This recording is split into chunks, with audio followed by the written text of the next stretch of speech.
So, on today's vlog mga ka-iswag, magla-love advice na naman ako sa isang wala namang entry pero bakit ka umaasa sa taong walang kasiguraduhan na mamahalin kang pabalik?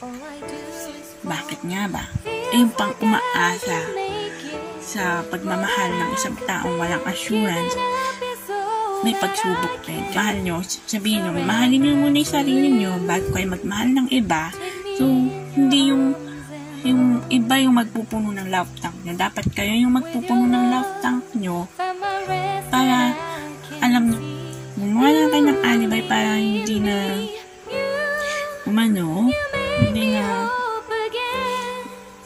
hindi na mahumaba yung argument nyo kasi baka mas lalo ka lang masaktan sa mga sinasabi nga sa'yo.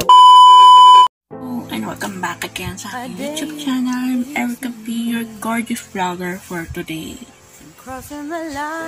And please don't forget to subscribe to my channel, click the notification bell, and click the like button for more notification para kayo updated sa aking YouTube channel. Waiting a chance for when we'll be back again. You make me feel so crazy, still in love with you.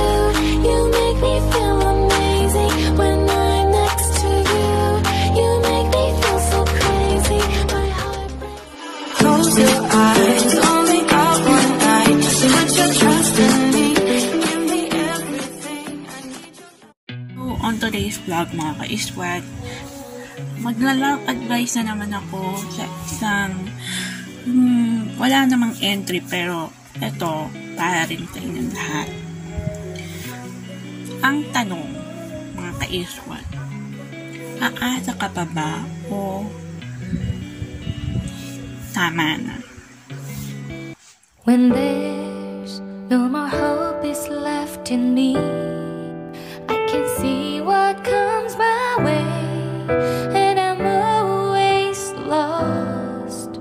There's nowhere else to go. All I do is fall.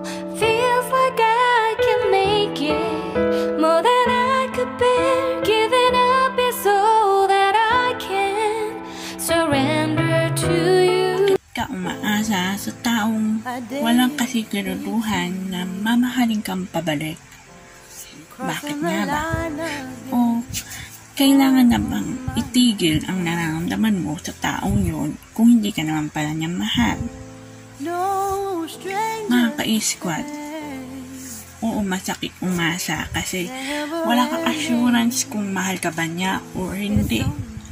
Kung kaibigan ka lang ba niya o may nararamdaman na rin ba siya sa'yo. Mahirap. Yung nangangapa ka, nangungula ka, ano ba talaga tayo? Meron ba tayo? May feelings ka ba sa akin? Mahal mo ba ako? Mga ganun. Tapos, yun na rin pumapasok sa isip natin, what if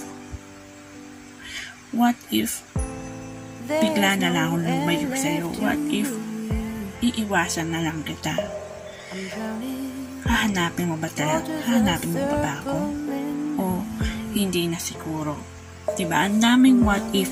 Ang daming what if na naiisip natin pag ganun yung situation natin mga ka-isquads. Kung doon nga sa magkarelasyon mga ka-isquads marami rin pagsubok.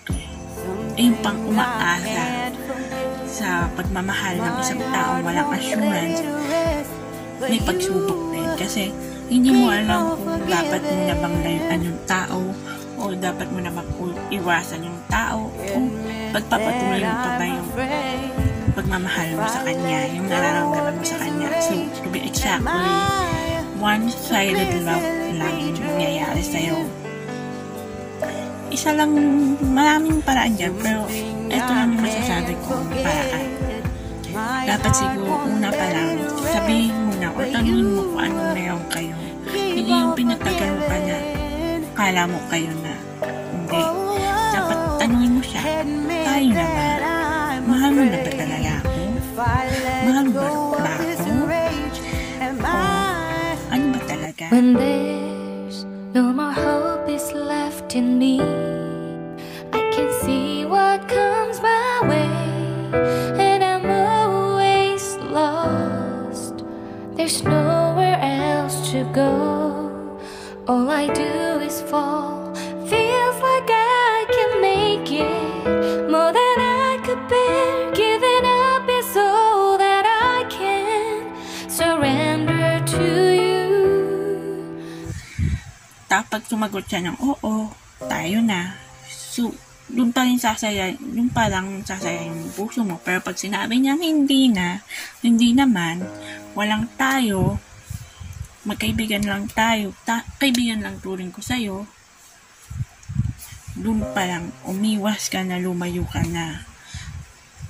Tapos pag nagtanong siya, kung bakit ka umiiwas, kung bakit ka lumayo, kung bakit lumalayo ka, bakit nandiyan ka sa lugar na yan, bakit wala ka rito sa Manila, sabihin mo lang, mayroon kang importanteng gagawin sa lugar na yon, kaya hindi ka muna makakabalik ng Manila.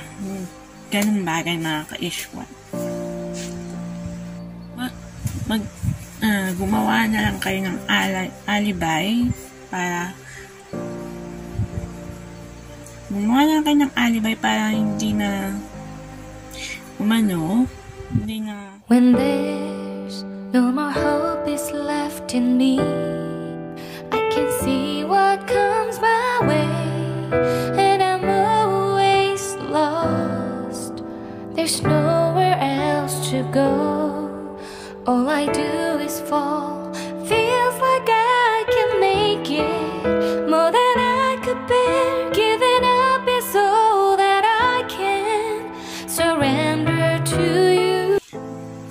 Hindi na mahumaba yung argument nyo kasi baka mas lalo palang masaktan sa mga sinasabi niya sa'yo, sa mga pinaparating gusto niyang sabihin sa'yo.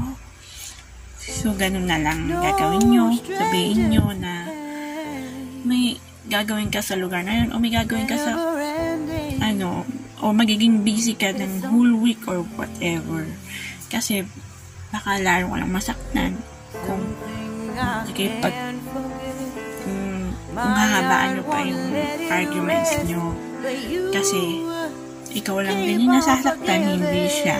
Mga ka-isquad, mahirap talagang umasa sa taong walang assurance na akala mahal ka niya, pero hindi naman pala. So, ang love advice ko dyan sa inyo, yung love tank nyo, punuin nyo muna ng pagmamahal nyo. Sabihin nyo, mahalin nyo muna yung sarili nyo bago kayo magmahal ng iba. So, hindi yung iba yung magpupuno ng love tank nyo. Dapat kayo yung magpupuno ng love tank nyo para alam nyo na kilala nyo na yung sarili. When there's no more hope is left in me, I can see what comes my way, and I'm always lost. There's nowhere else to go. All I do is fall. Feels like I can make it more than I could bear. Giving up is all that I can surrender to you. Take me in your arms and hold me with your love. Minahal niyo yung sarili nyo at tanggap yung sarili nyo. Doon pa lang, puno na yung love tank nyo. Hindi yung ganito. Tapos, pag pinuno ng iba yan, mababawasan, babalik ko sa ganun. So, ganun. Dapat ganun. Tapos, huwag ikaw yung mahabol. Kasi pag ikaw yung mahabol, lalong lalayo yan. Dapat, lumayo ka na, tapos, makikita mo, pag hindi ka na niya hawak, yung kunwari yung sand, ginanin mo, di ba may matitira. Alright. When there's no more hope is left in me, I can see what comes my way, and I'm always lost. There's nowhere else to go. All I do is fall. Feels like I can make it more than I could bear. Giving up